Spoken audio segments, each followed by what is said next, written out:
Ikaw ba yung habol ng habol sa kanya at gusto mo this time siya naman yung humabol sa'yo? Gagawin natin posible yan. Pero bagong lahat, tingnan muna natin itong testimonial ng isa sa nagpagawa sa atin ng obsession ritual.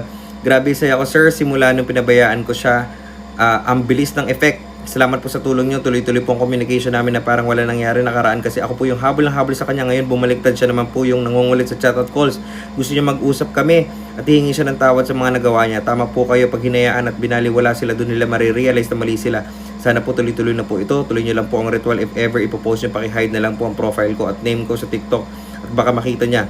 Akala ko magtatagal pa yung ritual. Update ko na lang kayo ulit, sir. Maraming salamat. Makakasama ko na siya ngayong Pasko. Ano pa pwede natin gawin na maaaring gumaya ng same effect na yan? Kuha po kayo ng lalagayan po na parang mangkok, no? O jar.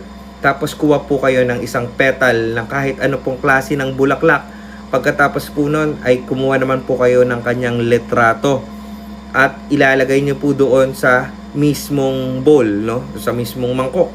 Pagkatapos po nun ay kumuha kayo ng isang pirasong papel na nakasulat po ang mga salitang ito at yan po ay sisindihan nyo lamang until such time maging abo po ang lahat at ibabaon nyo na po sa lupa yung abo na nasunog.